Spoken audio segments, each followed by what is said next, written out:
Hello, Pastor Allen here with Ben Crew, who is our property chair here at the church, and we wanted to do another video about our property here at the church. We had mentioned in an email about a month ago a flooring project that's coming up, that the install for that's coming up very soon.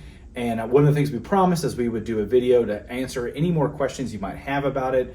And so that's our effort for this right now. So I'm here with Ben. And Ben, thank you for being with me today for our little interview here. Sure. So here, just a few basic questions about the project. The first obvious question is, why do we need another floor, a new floor in this hallway, in the hallway upstairs? Sure.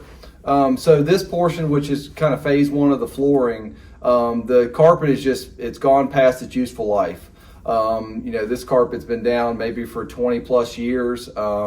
And the church sees use in this hallway 6 or 7 times a week, and so it's worn out. It's been a great carpet for us. It's lasted a really long time, especially in a commercial application, but it's had a good life, and it needs to be redone. Right, and one of the reasons we're doing the video on this hallway, so you can see, if you look down the hallway, you can see that it kind of looks dirty, and a lot of people don't know this, but maybe we should tell them that we have the carpet cleaned every single year, and one of the signs that it's at the end of its life is that you can no longer get it to look clean. Yeah, so every summer in August, all the floors are waxed, all the carpets are clean, and for the past 2 years, we've our cleaning crew that's come in and said, hey, we've tried to do the best that we can on the carpet. We can't get it to the level that we want it, just due to its age and the wear, and so we knew that this was something that was coming.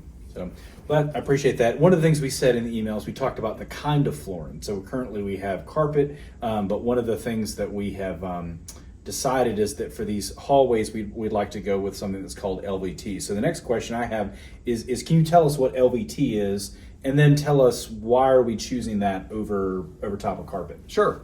So most commercial buildings these days are going to a hard surface, and LVT is a luxury vinyl tile. And so it's a plank style, and that's kind of the latest type of flooring that's put down. It's easy to clean, it's easy to maintain. If you spill anything on it, it's not going to create a stain like it does with carpet. And so there's some daily advantages to it. And then from a yearly maintenance standpoint, you don't have to strip, buff, and wax the floor. And so there'll be a long-term maintenance savings for our church that we don't have to come in, clean carpets, or wax floors in some of the hallways. And so there's daily opportunities, and then there's yearly maintenance savings associated with that type of flooring. Yeah, that's helpful. So up front, it costs more than it would for carpet, but over time we'll see sort of probably a better value. That's correct. So it's a little bit more expensive than carpet on the first day of install, but there's a multi-year payback that we'll take advantage of throughout the flooring's life.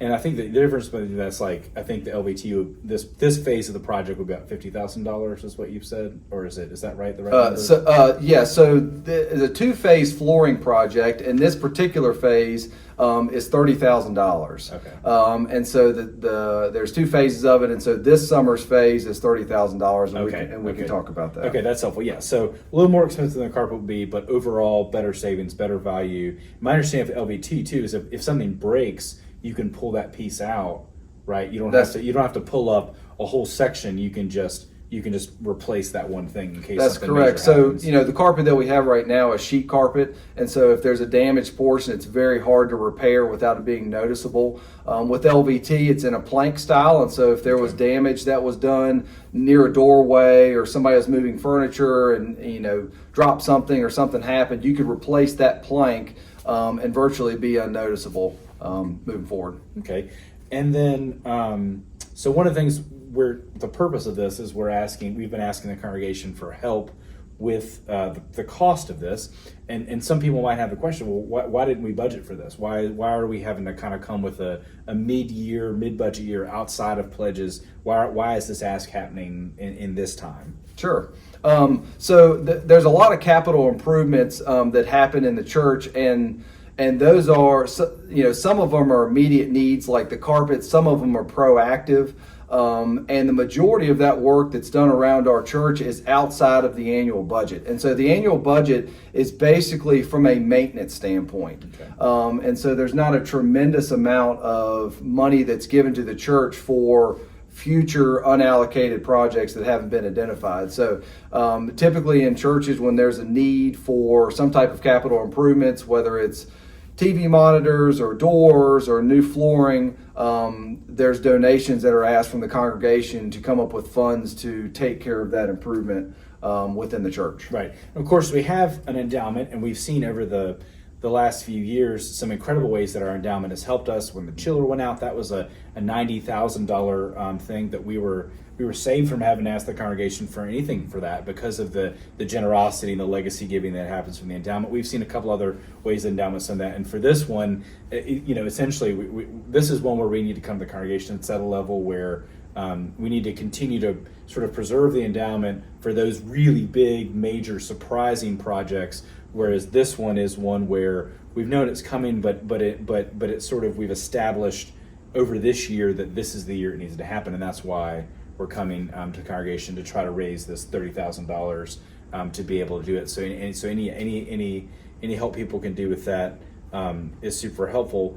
And one of the things we want to highlight is you were talking about private, some donations that have happened and some things like that, and some of the great things that are happening. One of the nice things we can see right now is we're really doing some great property improvements, and you may have seen some of those. But I was going to ask Ben to kind of highlight a couple of those things we've seen over the last few months that have improved our physical plan. Yeah, so and there's two parts of kind of church property. One is just the general maintenance. Let's make sure that the AC is running. Let's make sure the lights are on. Let's make sure things are running smoothly. But there's also the capital improvements part that, from an aesthetic standpoint or from a communication standpoint, are very beneficial to our congregation. And you've seen some of those with the new TV monitors that have been installed, the new playground doors that have been installed as part of the improvements of the church.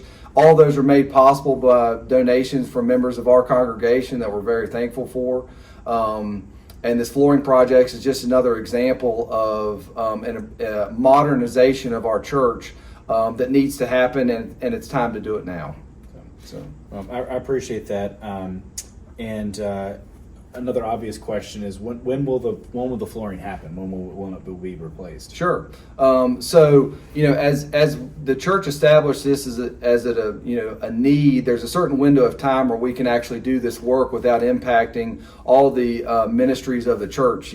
Vacation Bible School that's happening this week. Preschool that occurs, the ministries on Sunday morning that use this hallway and the educational wing. And so the week of August the 7th, the flooring will be installed within the church. And so the Finance Committee made a decision to move forward with this flooring as an immediate need, because if we basically miss the window of installation this summer, we would have to look at this flooring, for the next year, and maybe some additional deterioration that would occur with it. So the flooring's scheduled to come in August 7th. Part of the Finance Committee's goal is to determine how to get that paid, and that's part of this video and the request that we made over email of folks within the congregation could think about this ministry and something they maybe want to get involved with. Right, and I think that's part of what you highlight is exactly right, is what we're talking about is flooring, but what we're really talking about is ministry, right? This hallway that we're sitting right here,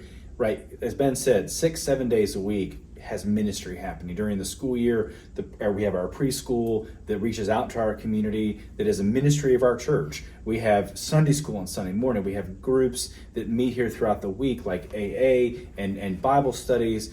We have all sorts of things that are happening 6-7 days a week. This part of our building is where a lot of ministry is happening. And so we think about the benefit that will have to the people who participate in those ministries, the experience it will give to guests who come to our church and see that we take good care. We do take such good care of this building. We want to continue that legacy, and so that's really what we're talking about, is investing in the ministry of the church. Even though it's flooring and these kind of things are not always the most exciting thing to talk about, it is exciting because it's our ministry and the part of the gifts that God gives us is this building, you know, and how wonderful it is. So the last sort of obvious question that you might have that you might want to see is, what is this going to look like? What is the LVT going to look like? And so Ben and I are going to take you there right now. As promised, you can see some of the LVT that's already put down. Ben, why don't you tell them where we are? So we're in the basement in the preschool's playroom, and this room is where we installed some flooring earlier this summer. So this is a great representation of what we're planning throughout the rest of the church. So you can see the hard LVT plank flooring on the ground. You can also see the new rubber blue base that goes around the edge that we'll have. And this is exactly the product that you'll see as part of the phase 1 flooring as part of the church. So this is a great example that you can come down and look at to see what we're going to install throughout the church. Yeah. If you don't know where this room is, you can ask Ben or me. We'll be glad to give you a guided tour down here. You can see all sorts of interesting things like the boiler room and other things that are in the basement, scout room. But this is what you'll see in the educational wing, in the hallways, in the first and second floor coming in August. We're looking forward to it. Again, we hope that you will help us support this project any way you can. Ben, I want to thank you for being with me and taking some time. Sure. And we'll see you on Sunday. With us. Thanks, Ben. Yep, you're welcome. All right, take 2. Start over.